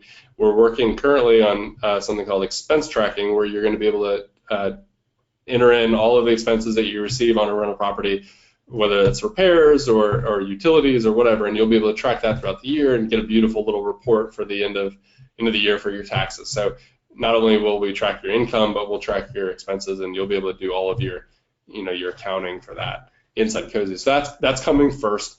But then right on the tail of that, we're going to be doing maintenance, and then some leases and lease signings and document uploading. So these are all big features that we're working on, and we're trying to answer the needs of everyone that uses it. So for maintenance tracking in particular, the idea behind that is simply having a communication dashboard where you can track things that are happening. So you can upload pictures, you can enter in maintenance tickets yourself, or a tenant can do that from the dashboard that they have when they log in. It could be something as simple as they open their phone and take a picture of a leaky faucet and then upload that into Cozy, and it gets documented and tracked real easily. So not only be able to track it, but be able to communicate back and forth between tenants and landlords about that topic until it gets finished. So it's something that we would use ourselves. So for me, I would use that in my own life, and we're we're building it to be useful for landlords. So, good question. Did I answer it all? Yeah, there's a part two. Okay, part two. About, you touched on it a little bit with accounting. What about accounting in Cozy today? Is there a way to track payments? Elizabeth asks, their banker says that there's no way to document rental income with an app like Cozy. What should be her response? The response is that we're processing about $800 million in rent every single year with about 150,000 landlords who are using Cozy right now to track rent. So that's exactly what Cozy was designed for, and we're over 4 years old now. We were seeded initially by Google as a tool that could go change the world, and that's what we're doing. So yes, Cozy is designed specifically to track rent and be very transparent between landlords and tenants, so everybody can see the same dashboard, everyone can see the same transaction. It even works fantastic for roommate situations. So I have multiple houses with 5 and 6 tenants in them, like roommates, and then each roommate logs in or sets up an automatic rent payment, and it gets deducted when they want it to. And all of that is very transaction-based inside Cozy's lease ledger, and it makes it incredibly easy to track, and even add on things like utility charges or late fees or one-time charges for storage units or whatever you can come up with. You can add those in there, and then the tenants can pay those, and it's all documented very easily. So I would guess to venture that your banker has never actually tried any property management software, but that is the entire point of property management software. So we're doing it, and we've been doing it for a long time. We're doing it better than a lot of people. All right. Next question. Let me get back to my window here. Sorry.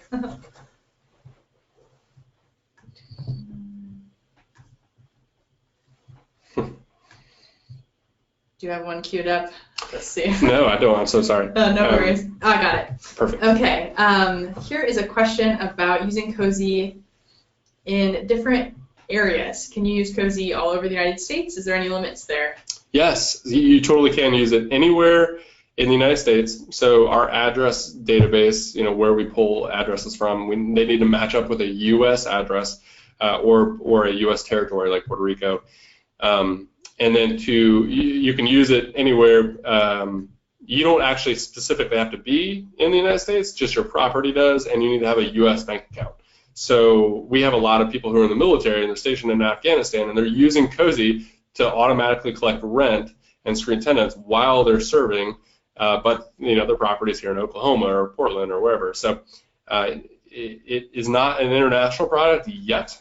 We have gotten lots of requests to expand to Canada, and Canada will probably be our next place where Cozy will work. But the banking systems and the finance rules are very different when you get outside of the United States, so we need to build that first. So just United States territories, and then a U.S. bank account is all you need. All right. Just a housekeeping question. We've had a few people ask about sending the recording link. Will you talk about that? Yeah, sure. So we are recording this, and assuming that didn't break when my computer froze, we will record that, clean it up, and then post it on YouTube sometime in the next 48 to 72 hours. And then what we'll do is everyone who attended and registered for this, we will email you the link to that recording. So you'll have that, you'll be able to share that and watch it later.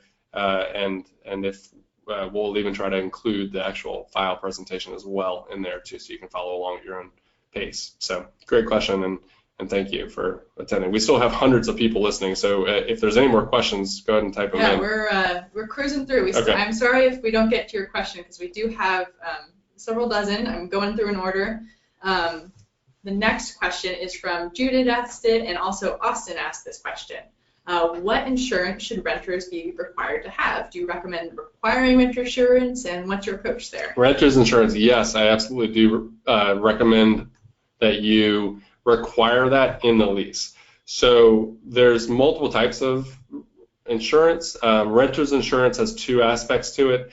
There is a liability portion of it, and there's a property or possession part of it. So personal property, like like their big screen TV. So they're essentially like renter's insurance is essentially insuring their belongings, but there also is a liability aspect to where if they cause damages that was negligent on their part, that the insurance will kick in. So for example, if they burn your house down, right, your property insurance will come and take over. But what if they burn down the neighbor's house and the neighbor wants to sue you? Well, that could actually go back to their liability insurance. And so it's a good aspect. It's a good thing to have, and it covers a lot of issues. But mainly, the biggest thing is that, if their bike gets stolen, that's on them. And if they have renter's insurance, then you can just tell them, hey, listen, I required it. You go talk to your company, and they'll take care of it. But if you didn't require it, and they didn't buy it, and their bike gets stolen, you will be having a conversation with them when they come and say, you didn't do a good job protecting the premise, and therefore I want you to pay for my bike. And they're going to sue you or whatever. And it's just because they don't have any other options. So put it in the lease. Personally, I require $300,000 of liability coverage and $50,000 of personal property coverage. That's what they have to show me. They have to prove that they have that whenever they lease from me. But sometimes some landlords only require $100,000 of liability coverage. It just depends on what you prefer and how much your place is worth, really. The good news, and this is not quite public knowledge yet, but the good news is that Cozy is actually working on a insurance partnership where with one click, you can basically say, I require renter's insurance, and then they are prompted when they are going through the lease process, they are prompted to purchase this with one click, because we already have all their information, and we already have their credit card or their bank account information, and they can pay that directly. It's really cheap, and it's sometimes only like $120 for a year, so it's really just a great option. So I'm looking forward to when Cozy has that built in very soon, and all my tenants are probably going to go that route. All right, here's a question from Lois. She asks, should you charge pet rent or pet deposit? So to clarify, if you don't know what that is, a pet deposit is just like a regular security deposit, except it's in addition to your regular security deposit, and it's the idea that pets are going to cause damage, so you should collect more money or a pet deposit. And then pet rent is where you charge a monthly fee for the right to have a pet. And so these are very, very, very common things in the apartment communities. Personally, I'll tell you my opinion. I do not like charging pet deposits because I think they're just silly. A pet may not actually cause more damage than a baby or a 5-year-old or like a sloppy tenant, someone who just is a mess.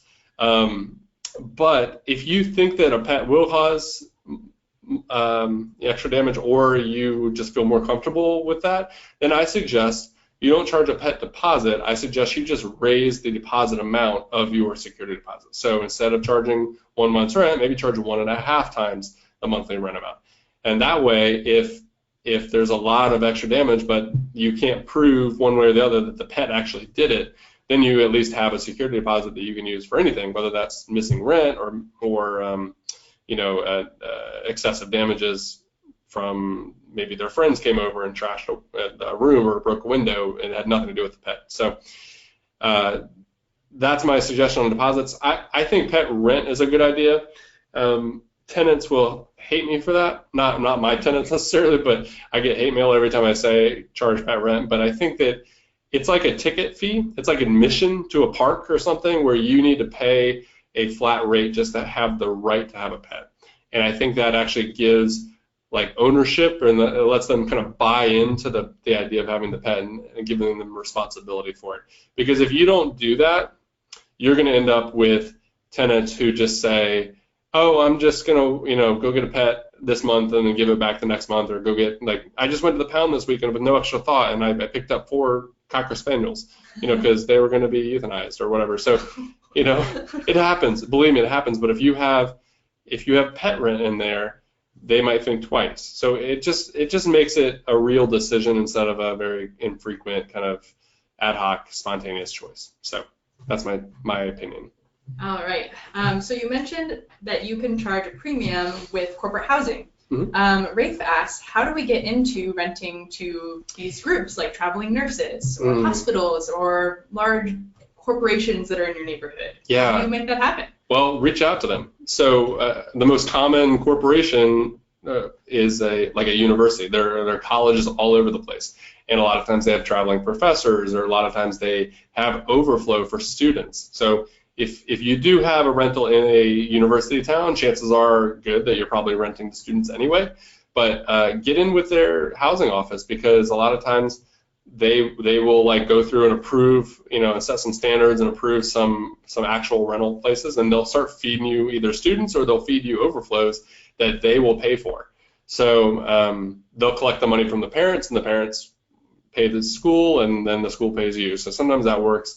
With hospitals, if you are really close to a hospital, just go talk to the front office and just see what they have to say.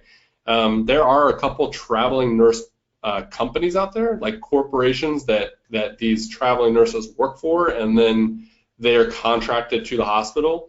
So I can't remember the names of them off the top of my head, but just type in traveling nurse companies, and you'll get a bunch of good ones, and contact them, because they're constantly looking for cheaper housing, or better housing, or something to expand where their contracts are, because they're getting new contracts all the time with hospitals, and they may need to go to Milwaukee or whatever, and so they need to find housing right away. So just do some research. There's also a friend of mine, his name's Al Williamson, and he runs a site called leadinglandlord.com. So go check out his site. He has worked a lot with traveling nurse and doctor programs, where the doctors come in for a month at a time as part of a internship, sort of, even though they're already medical doctors. They'll come in and do things, and they'll want a furnished place for a month. So check out his website. He's got a lot of videos on how to make that work. But you just got to look at what's around and try to talk to those corporations and build that relationship, and do some online research. So a lot of upfront costs, but you can often get double or triple your normal income if you do it that way. All right, we have a few more cozy questions. Sure. Ron asks, does using Cozy as a licensed property manager with multiple properties remain free, regardless of the number? Yeah, sure. It's free for landlords and property managers. There is no limit to the number of units or properties you can add. That is often what you'll see with other competitors and other property management softwares, is that they charge by the unit, or it's free up to 5 or free up to 1 or whatever. So Cozy truly is free. It doesn't matter if you're a landlord or property manager. You will not be charged for the core services, including rent collection and then tenant screening. So you can add in hundreds of units if you want to, or hundreds of properties. We have customers who have upwards of 300, I think it's 275 or something like that units. So it works just as well for 1 unit as it does for 100. So check it out. If you have, I'll put this in there, if you do have hundreds of units and you want to switch to Cozy, contact us, because I'll help you. Maggie over here has an importer to make your job a whole lot easier to switch over. We can have you fill out a spreadsheet and then just import all your data, and then you're up and running in a matter of a day, rather than weeks of manually doing it. Yeah. Part 2 of his question is, can you incorporate Cozy with your existing website, or do you have to build a website in Cozy to use Cozy? Great question. So we do not give you a company website, but we do give you individual pages for each of the properties that you're listing. So you'll have a specific link for just that property that you can then, on that, it has all the pictures and all the information about that property, as well as a link to apply. So if you do have a current website, good for you, that's great, and you should. You can link to those different pages on Cozy and those different listings from your own website. So you can create a button, or you can create a text link or whatever, and tell people to go pay this way.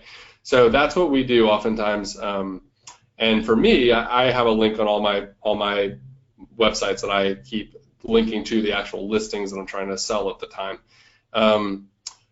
What I've seen property managers do is they'll create like a pay now button or pay my rent button on their website using whatever tool they're using for their website, and that will just link them to Cozy's sign-in page. And for tenants for your tenants, if you've added them as a a member of that lease or the ability to pay you by their email address, then they will already have a Cozy account, and then they can click on your button, they can log in, and then it's, you know, they'll see what they need to see automatically. It's really smart that way. So yeah, it's really easy to do. That was a long-winded question or long-winded answer. I could have just said yes. All right. No, it was a very helpful answer. Michelle asked, can you charge more rent for a new construction home that has never been lived in before? And how much in terms of percentage? Good question. I wish I could give you just a flat yes, but the real answer is it is going to depend on your area. So in some cities and counties, there is an oversaturation of new construction. That you could find new builds and new construction on every block, and therefore there's no real appeal. But if you're in an old kind of up and coming area where new construction is a breath of fresh air, then sure, that's going to be a premium. And you know, who doesn't want to live in a new construction? I mean, they don't have the charm of like the 100-year-old DC houses, but they have amazing plumbing, and they you know, they have jacuzzis, and they have everything's clean. So yeah, of course you can charge a premium, generally speaking. Whenever I do have a renovation on one of my properties, like I put in a new kitchen or a new bathroom, I will market the heck out of that. I will tell in my listings, I will say brand new kitchen, brand new appliances, you know, brand new granite countertops, and that alone will sell people. So yeah, I would definitely market those aspects, but the actual price you can get, whether or not it's above or beyond the other houses, really depends on the saturation level. All right. We had a clarification of question. You mentioned a website that you recommended. What was that? Yeah, it's called leadinglandlord.com, and it's a guy named Al Williamson who has become a good friend of mine. He runs that. He teaches other landlords how to do like corporate housing and how to run Airbnb units. So if you're interested in short-term housing, go check that out. Al uses Cozy for his properties as well. So he's a customer of ours as well, and he's just great. So leadinglandlord.com. All right. Here's a question about how to support tenants in a market of mostly Spanish-speaking tenants. How to support them? Yeah, how to support them, okay. Get them onboarded, make sure that they're comfortable. And so Cozy, if there's a translation issue there, then Cozy operates, or the program is inside of a web browser. So I've seen almost everybody I've ever met who has who may not be English speaking, they have either on their phone or they have on their laptop a simple translation device, and even their browser just with one click can translate. Google does that automatically a lot of times. So they can convert through that translation. They can convert Cozy's entire site to whatever language that they speak, and so they can use Cozy like it's in their native language. Cozy doesn't have like a button for you to do that for them, but I would expect that they would be able to do that, seeing how they are the ones that aren't speaking English in a country that is English. So it's never been a problem. We actually don't get that many sport tickets at all about it. So it works pretty well. And in terms of trying to help them get in, I would just, if you can get past the translation in English to whatever Spanish barrier or whatever it is that you're working with, just try to make them feel warm and welcome like you would anybody else. Like give them a welcome basket. If you do have a welcome letter, maybe you could go ahead and type that into a Google Translator, and it'll spit out like what the translation is, and you can copy that and make the document Spanish instead of English or whatever. You know, just do exactly what you do for everybody else, but try to make it easier for them, and I think they'll really appreciate it. All right, next question is a pricing question from Jay. He asks, in your experience, what percentage raise in rent would irritate people enough to make them move if it's still a bit under market? Yeah, there's no flat number for that, Jay. You know, each state has their own rules on how much you can raise. Sometimes it's 5%, sometimes it's 10%, sometimes they don't even have a limit. But I wouldn't suggest raising it any higher than what market rate is. But if you have somebody who's in there, just what I would suggest is don't worry about what you think they will think, because they will always be pissed off. they will always be irritated that you're raising the rent. I don't know if they're going to be that much more irritated that it's like $100 versus $200, but they're just always going to be irritated. So raise the rent to what you're allowed or what you can charge for market rate, and then just be prepared for them to leave if they don't like it. So I suggest not worrying about trying to keep that tenant that's causing you to lose money. I'm more concerned about you getting market rate and then keeping like another good tenant, because there's a tenant around every corner. Like I hate to say that, but with the right marketing and the right skills, there's work involved for you, but you'll find another really great tenant. Don't think that the one you have is the only one that you're ever going to find. So get the money because you need it. I mean, you're in a business, so get it. Randall asks, how do you price an in-law unit? Oh, good question. So Randall, yes. So I actually had an in-law unit in one of my places. It would depend on if that in-law unit is completely separate from the other. In-law units can come in a variety of different shapes or sizes. Sometimes they share a stairwell. Sometimes they're just like a back corner of a floor. And then sometimes they actually are just another floor of the place, and it's separate, has its own entrance, has its own kitchen, has its own thing. So it really depends on the situation. But if you were pricing it, if it is connected, then I wish I knew your situation. Okay, so let's just assume, let's say you were living in the house and you had an in-law unit and you wanted to rent that out. You are essentially trying to find roommates because it is not a separate dwelling unit legally, so you are finding roommates. And because you're finding roommates, you have to price it as you would for a roommate situation, where you would go onto Craigslist, you would go onto Zillow, and you would kind of price it out on like by room. Cozy will do a good job of telling you what the entire unit is worth, but it won't tell you what a room is worth. So if the in-law suite is completely separate, has its own separate interest, separate kitchen and bathroom and all that, then you could treat it as an apartment, a separate apartment or a separate condo, and then it would be okay. You could price that out with Cozy or figure that out. I hope I answered that. That was, yeah, there's a lot of variables there. Sorry. All right, we are almost an hour over. So Lucas, how many questions do you want to take? Wow, let's do 3 more. Okay. There's still nearly 200 people watching, so that's awesome. Thank you for sticking with us. I'm glad we're answering questions. Maybe next time we should just do a Q&A. I don't know. All right, yeah, go ahead. It seems to be popular. 3 more questions. All right.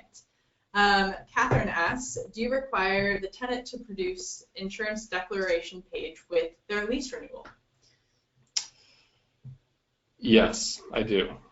I had to think about that for a minute, but yes, I do. So what she's asking is if you would require renter's insurance, and they show that, they show proof of insurance when they sign the lease, do you require it when they renew the lease a year later? Because as sad as this is, some renters will buy insurance to show it to you, and then the very next day they'll call up their insurance company and cancel it because they don't want to pay it.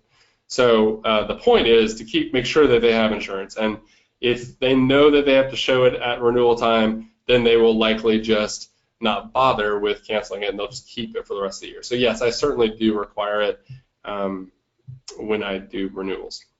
All right, next question is from Ken. He asks, would you rent someone from out of state when they have not seen the unit? Yes, and I have. I have done that many times. So it is not ideal. So it's always better if they can actually see the place in person, but it just isn't feasible a lot of times. And now with technology, you can get around that easily. So I have actually rented to people when I did a virtual showing. So I'll have a YouTube video that I'll link in Cozy and put it right there with all the other pictures, and it's like a walk around where I actually filmed it. I just described what I was doing as I was walking around the place, and I'll post it up and people can see it.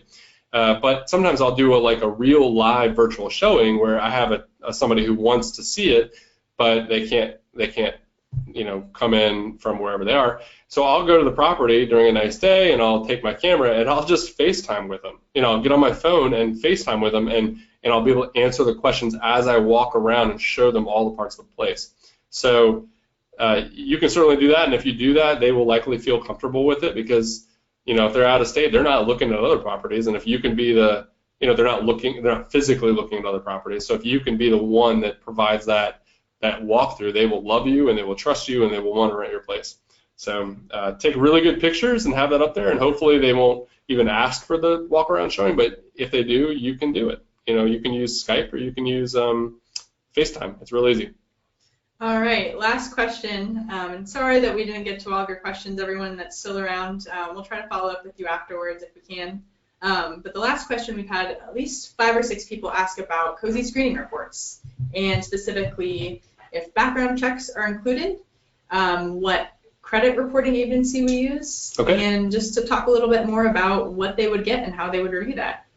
Good questions. Okay, so yes, so the background check that we use, well, I'll give you the whole gamut. So we pull background check data, which is criminal history, national and county criminal history, sex offender watch list, terrorist watch list, eviction records, identity verification, and I think I'm missing one, but sex offender, I think it's, eviction? Yeah, there we go. So there's a picture of it. So there is an example of the one on the left is one that is all clear. There's no results that came back negatively. And then on the right, there's an example of a county search in California, and for the tenant had a judgment of arson, which is horrible.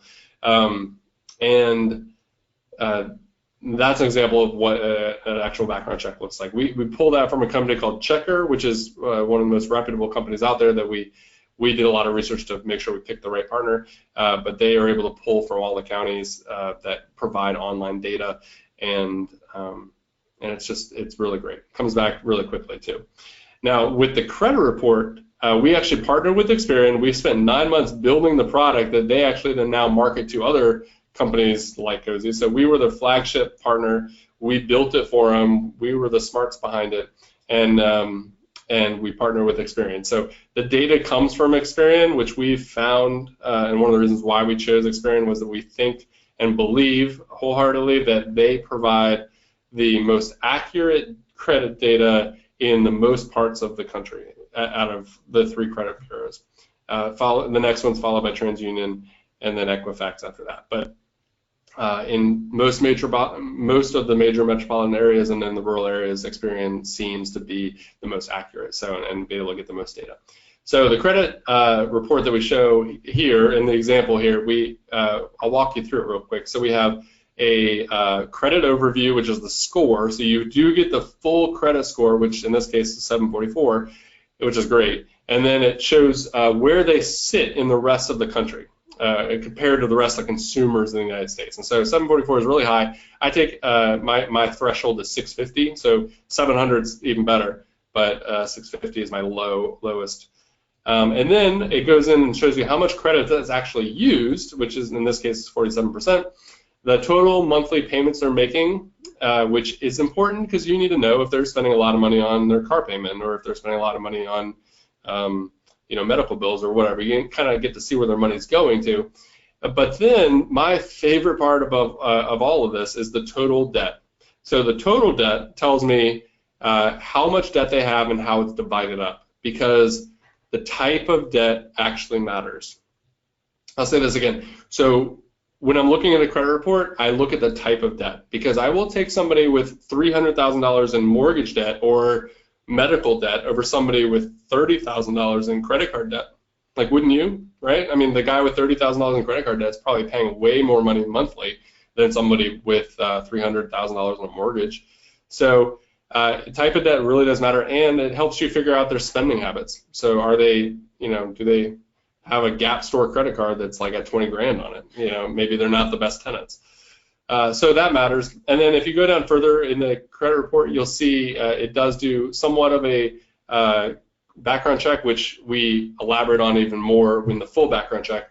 And then it tells you not only what trade lines they have and how much debt they have on each one of those things, but it tells you the 2-year history for each one of those trade lines. So you can see if their student loan, anytime in the last 2 years, if they've paid it on time, or if they were behind by 30, 60, or 90 days. So it really gives you all the data, and it's actually one of the prettiest credit reports I've ever seen. So I've gotten credit reports on tenants from almost every source out there before I found Cozy, and most of the time it looks like a fax machine, spit it out from 1972, and it's hard to read. But this is actually really easy. So I would encourage you to try it on your next tenant or next applicant, and I'm sure you'll never go back. So that's it. I think we're done.